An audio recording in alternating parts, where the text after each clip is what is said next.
Starting on a home improvement project can leave you drowning in details. And when you're trying to do right by a mid-century house, most of the advice you're going to get from friends, from contractors, from the internet is not going to point you in the right direction. Don't despair though. With a strong renovation master plan, you can be confident that you're making the right choices for the right reasons. If you want to love the way your house turns out, invest some time in master plan thinking, clarifying what you really want so that you can steer your entire project in the right direction. Let's be clear. If you're feeling overwhelmed, I'm not surprised. Decision fatigue is real, and the process of planning a home remodel is a lot. Hi, I'm Della. I'm an architect, and I specialize in mid-century remodels, mid-century focused remodels for mid-century homes.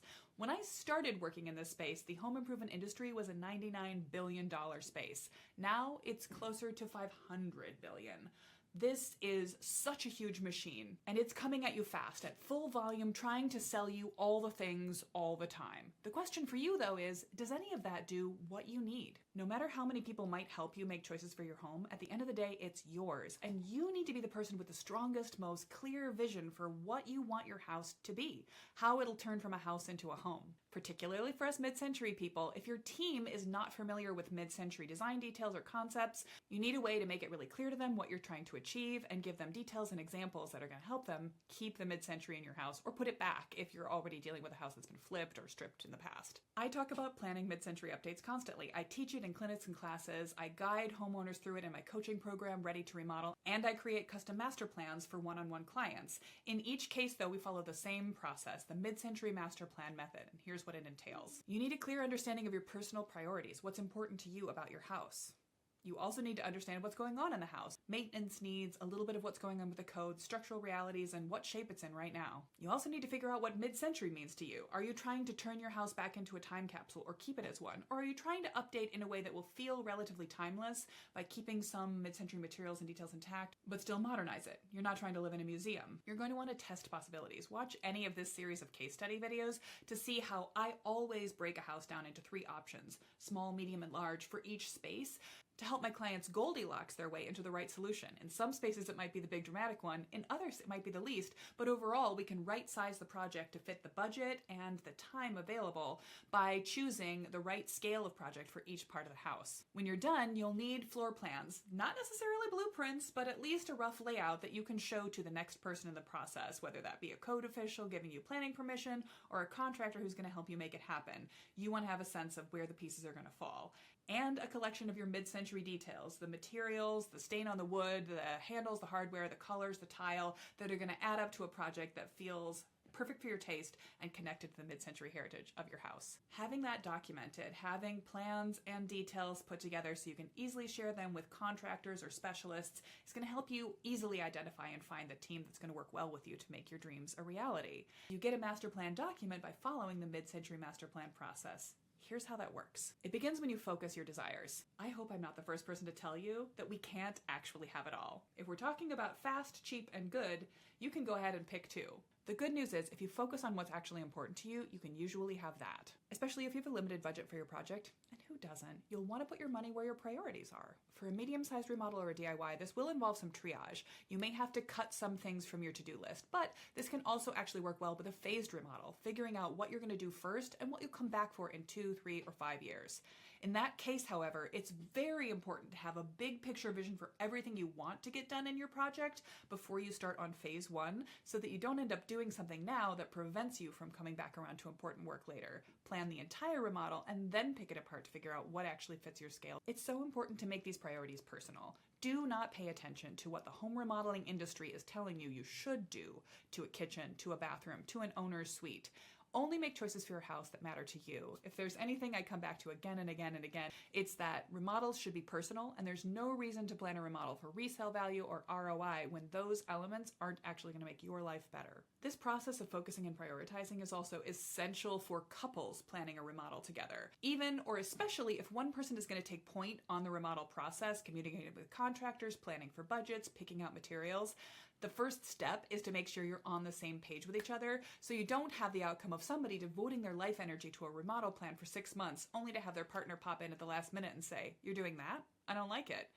That's a terrible outcome, and I never want to see that for a client. And that's part of why in every remodel process, I begin with this dream phase involving both halves of a couple. Sometimes it helps to do these things separately. You can set your priorities, they can set theirs, and then you can have a meeting over coffee or wine and talk about where you agree and don't.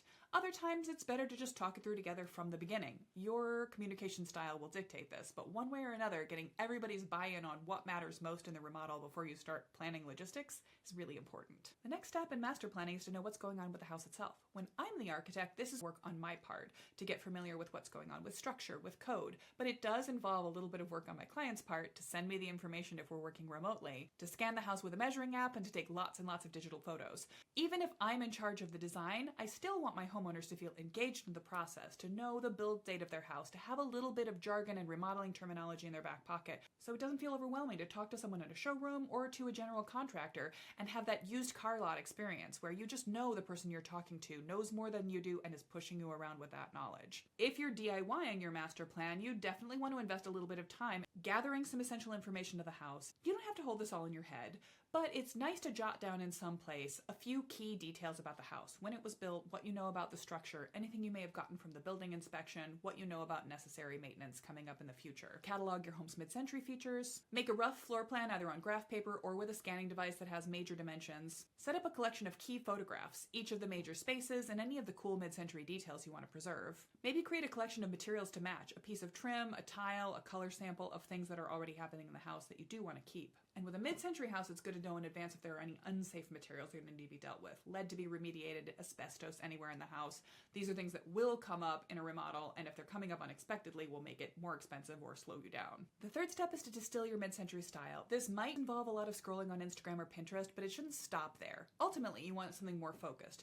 You want a keyword or a catchphrase. I often think about this as finding out where you fall on an axis from preserving a house towards a time capsule, almost a museum quality preservation, up to a sensitive update that keeps some mid-century details intact, and then also where you fall on a time scale from furthest back in the early days of the mid-century post-war all the way into the borderline years of the 1970s. Where is your personal style? Vintage twee or sort of atomic?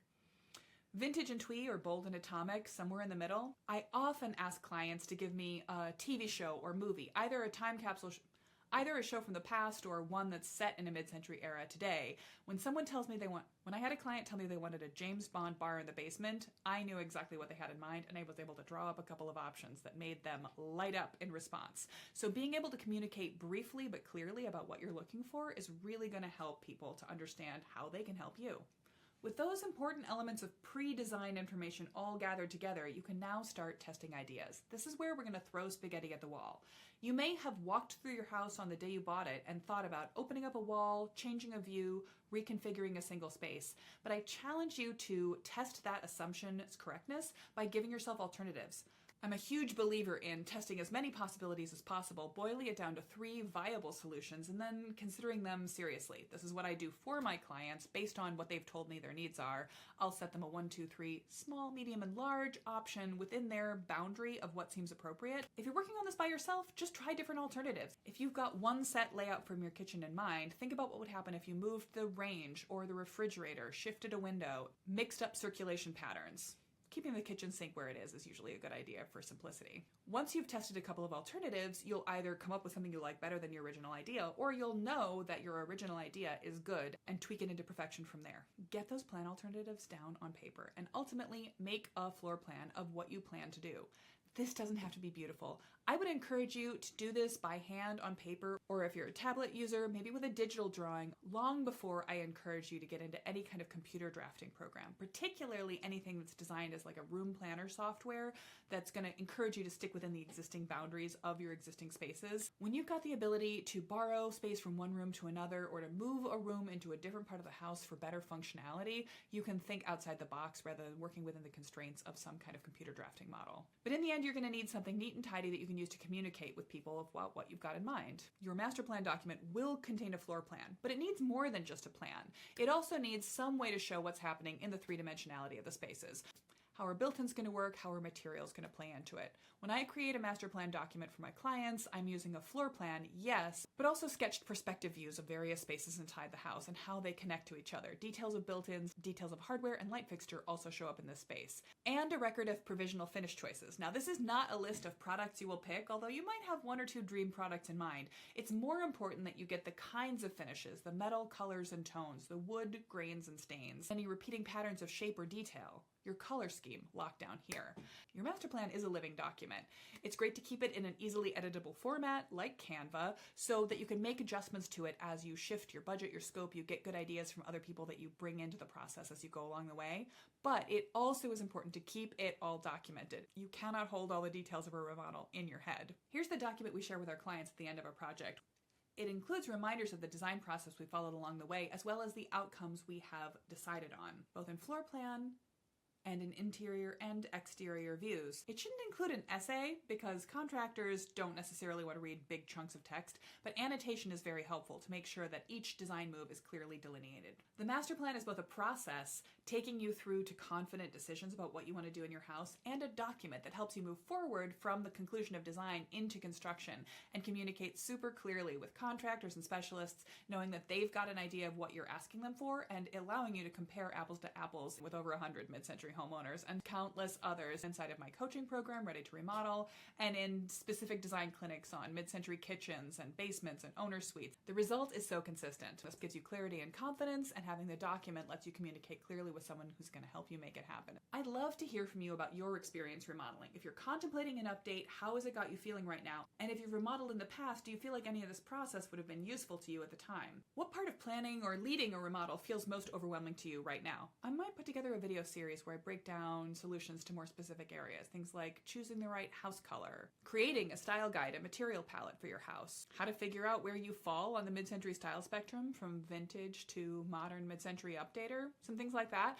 Let me know what feels useful to you and I will start working on making those videos.